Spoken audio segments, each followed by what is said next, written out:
G'day, welcome to another episode of Country Life on the Coast. My name is Sean, and on today's episode we've got ourselves a new Ryobi circular saw. We're going to have a look at it and we're going to compare it to the original one. So I just went out and bought this. It's Ryobi's 184mm circular saw. You've got to plug it into 240 volts. I know most people would go cordless nowadays, but this was $79, and I don't think I could beat that. Most of the time when I use my circular saw around here, I'm close to my shed, I've got power, so it's not a big issue. The other main reason I went this and didn't go a cordless was the same size cordless brushless one was $289, and I just couldn't justify the extra $210 difference. So maybe in the future we'll get one of those if we really deem that we need it. But for the time being, let's get into this one.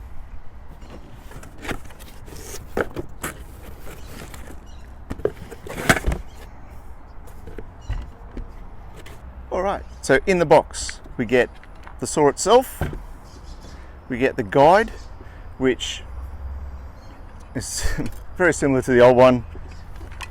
It just slides in here, somewhere, upside down. It slides in there, and so that just helps be a guide for cutting in a straight line.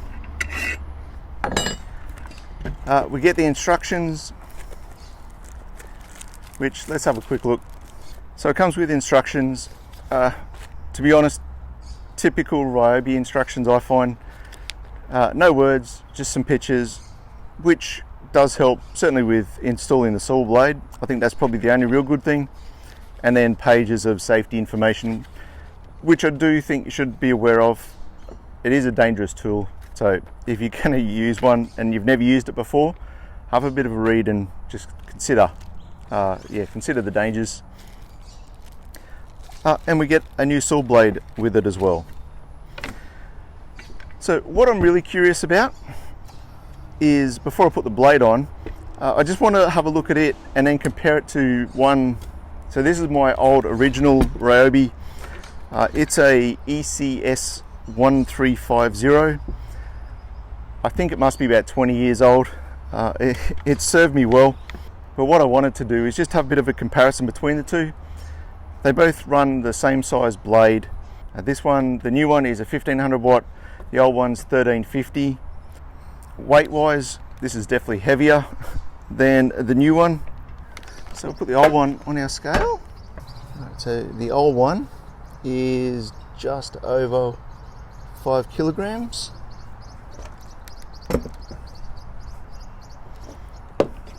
The new one, 4.5. So there's not a great difference between the two. So let's just start with the guide. They are similar to each other. I do use it occasionally. It is good as that guide. One thing I've done with it before is I've used these two holes and actually attached a longer piece of timber to it just to help. This guide is actually longer by 25mm, 2.5 centimeters, but otherwise very similar sort of weight. So to be honest, both feel pretty good in the hand.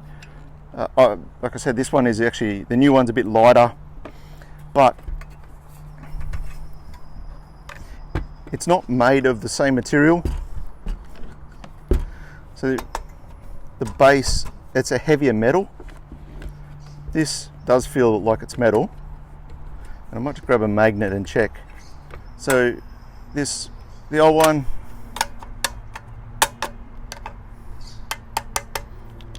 not sure what that material is, but the magnet, it does stick to it a little bit, yeah.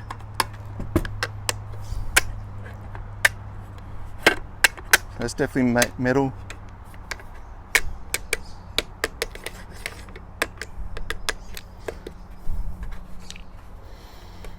So I reckon this outer is plastic on the new one, but everything else is definitely metal. Very similar, like all circular saws. We can adjust for the angle to cut.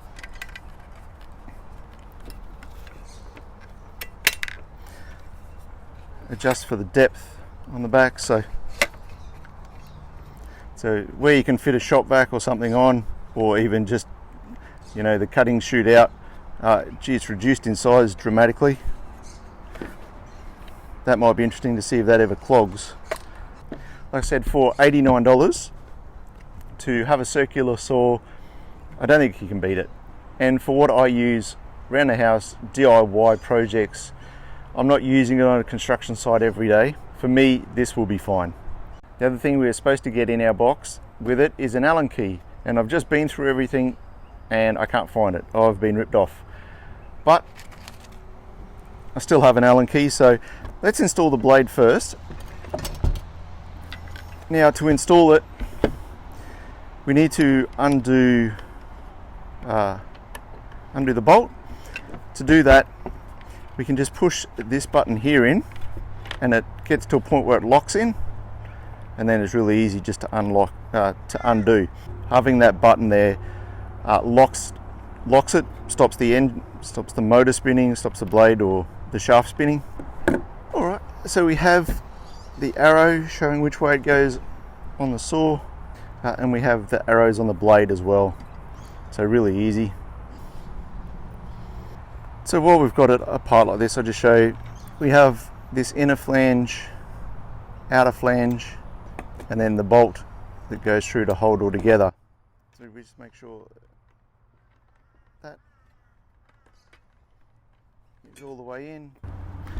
So this outer flange, it needs to sit in there properly to seat that, which I don't think I did the first time.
There we go, just a quick video showing the new Ryobi circular saw, well, new to me, and a bit of a comparison between the old one and the new one.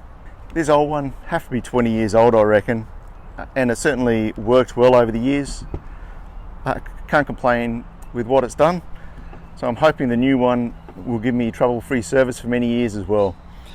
Hope you enjoyed this video. If you do, please consider subscribing, that'd be fantastic, and we'll catch you on the next one.